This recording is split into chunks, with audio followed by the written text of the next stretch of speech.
अब जरा राजनीतिक सरगर्मी की बात कर लें बिग न्यूज में। देखिए, विधानसभा चुनाव जैसे जैसे नजदीक आ रहा है ना, वैसे वैसे हलचलें तेज होती जा रही हैं और अब एक नई हलचल शुरू हो गई है और ये हलचल है तीसरे मोर्चे की। जी हां, क्या विधानसभा चुनाव से पहले तीसरा विकल्प झारखंड में दिखाई देगा?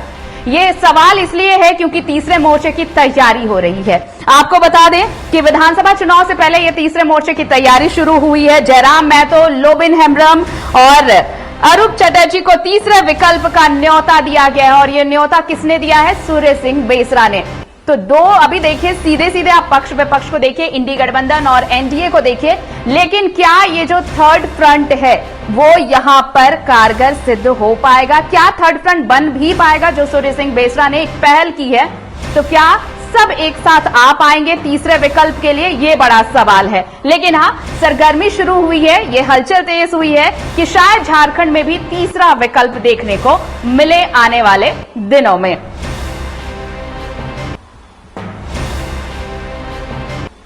आपको बता दें कि जयराम महतो, लोबिन हेम्ब्रम, अरूप चटर्जी, इसके साथ ही प्रेम शाही मुंडा, रतन तिर्के, कृष्णा मार्डी, वासवी किडो, मुमताज खान को ये न्योता दिया गया है कि भाई आइए सब इकट्ठे होते हैं, एक तीसरा विकल्प हम तैयार करते हैं।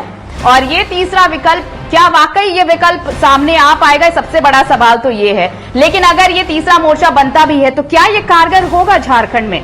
ये अभी है, क्योंकि अभी देखिए गठबंधन की ही बात है, इंडिया गठबंधन जिसमें बहुत सारे दल एक साथ है, राजद, जेएमएम और कांग्रेस की सरकार अभी चल रही है। दूसरी तरफ एनडीए आप देख रहे हैं। लेकिन इसके बाद इन गठबंधन दलों के बाद भी क्या जो थर्ड फ्रंट, जिस थर्ड फ्रंट की बात हो रही है, जिस तीसरे मोर्चे की बात हो रही है, एक अलग विकल्प की बात हो रही है, क्या ये विकल्प सामने आ पाएगा? क्या ये धरातल पर उतर पाएगा? और अगर हां तो कितना कारगर हो पाएगा? बड़ा सवाल ये है।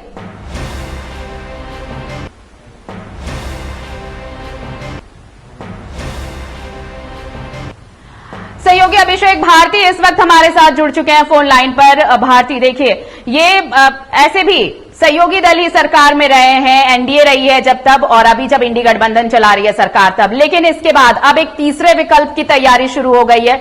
सूर्य सिंह बेसरा ने जो न्योता दिया है बाकी लोगों को कि आप आइए हम एक थर्ड फ्रंट बनाते हैं, एक नया विकल्प देते हैं झारखंड को। क्या लगता है ये विकल्प कारगर होगा?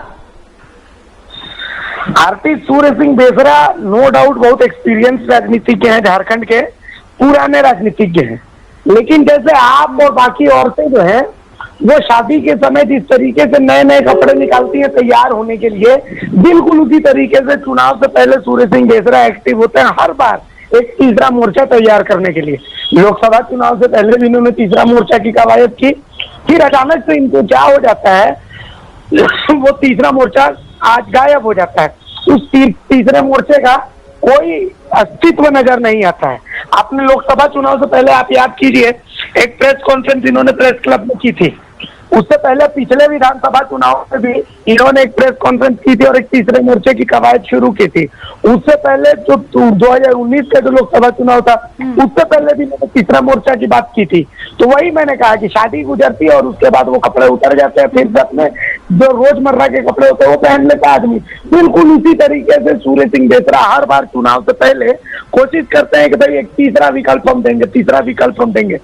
आप देखिए, आप जब अखबारों को देखेंगी, मीडिया इंडस्ट्री को जब देखेंगी, आप अखबारों में देखिएगा तो आप देखिएगा अभी बात हो रही है, सबको पता है कि भाई एससी वोट बीजेपी को नहीं पड़ेगा, आदिवासी वोट बीजेपी को, क्योंकि आदिवासी सेंटीमेंट जो है वो आदिवासी सेंटीमेंट हेमंत सोरेन के जेल जाने से बहुत ज्यादा नाराज है और वो बीजेपी का अगेंस्ट है। पहली चीज ये भी पता है कि आदिवासी वोट में जो आदिवासी कन्वर्टेड क्रिश्चियन है, जो क्रिश्चियन आदिवासी है, वो वोट सीधा सीधा कांग्रेस को जाएगा या फिर जेएमएम को जाएगा, वो वोट भी बीजेपी को नहीं जाएगा। अब बचता है पिछड़ा जाति का वोट। पिछड़ा जाति का जो वोट है वो वोट बट जाता है बीजेपी का, बीजेपी और आजसू। महतो वोट जिसको कुर्मी वोट कहते हैं वो वोट बट जाएगा आजसू और बीजेपी में। अब आजसू का जो वोट बैंक, उस वोट बैंक में सेंध लगाने की बात कही जा रही है जयराम महतो के द्वारा कि जेबी केएसएस उसमें सेंध लगाएगा। बहुत संभव है, लगा सकता है, नहीं लगा सकता है, ये पता नहीं है। अब तीसरा मोर्चा जो है, इस तीसरे मोर्चे का काम क्या होगा आप इसको थोड़ा सा समझिए व्यापक पर। तीसरा मोर्चा आखिर किसको नुकसान पहुंचाएगा? अगर तीसरा मोर्चा तैयार होता है तो जाहिर सी बात है वो जो सरकार में है अभी उन्हीं को नुकसान पहुंचाएगा। इस तीसरे मोर्चे की कवायद बस इसीलिए हो रही है कि भाई किसी भी तरीके से अगर तीसरा मोर्चा गठित होता है तो जो वोट असल में इंडिया गठबंधन को जाएगा। आप देखिए तीसरा मोर्चा में आप नाम देखिए, सूर्य सिंह बेसरा किधर सरदार होंगे? सूर्य सिंह बेसरा जमशेदपुर और इसके आसपास के इलाके में सरदार होंगे। वो वोट किसका काटेंगे? वो एसटी वोट काटेंगे। एसटी वोट किसका काटेंगे? जेएमएम कांग्रेस का काटेंगे। जयराम महतो के बारे में इनवाइट किया गया, जयराम महतो किसका वोट काटेंगे? जयराम महतो, देखिए सुदेश महतो का जो वोट बैंक है वो वोट बैंक बहुत इंटैक्ट है। ये आपने गिरिडीह में देख लिया है कि सुदेश महतो की जो मिठास है वो मिठास पर जयराम महतो सेंध नहीं लगा पाए। जयराम महतो के वोटों की सेंध किसमें लगी? मथुरा महतो के वोटों में लगी, और इस कारण से मथुरा महतो वहां से चुनाव हारे। इसको आप देखिए, एनालाइज कीजिएगा तो आपको दिखेगा ये। मुसलमानों ने जयराम महतो को वोट नहीं किया, क्रिश्चियन आदिवासी एसटी ने जयराम महतो को वोट नहीं किया, सिर्फ वोट जो बटा वो बटा कुर्मी वोट।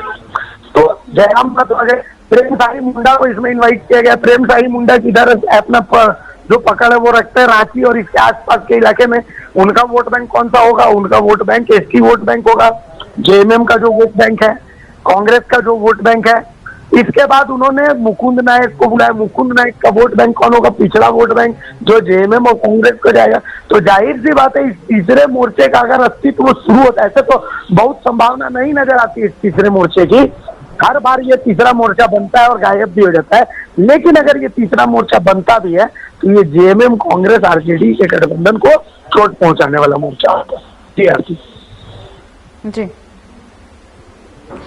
चलिए, मतलब अगर ये विकल्प अगर धरातल पर उतर भी जाए तो ये कितना कारगर होगा, इसको लेकर सवाल तो उठ रहे हैं। बहुत शुक्रिया हमारे साथ जुड़ने के लिए आपका भारती। और ये देखिए तीसरे विकल्प की तैयारी हो रही है, और इसी तैयारी, सही कहा उन्होंने कि ये तैयारी अगर हो रही है तो इससे नुकसान किसे होने वाला है? जिनके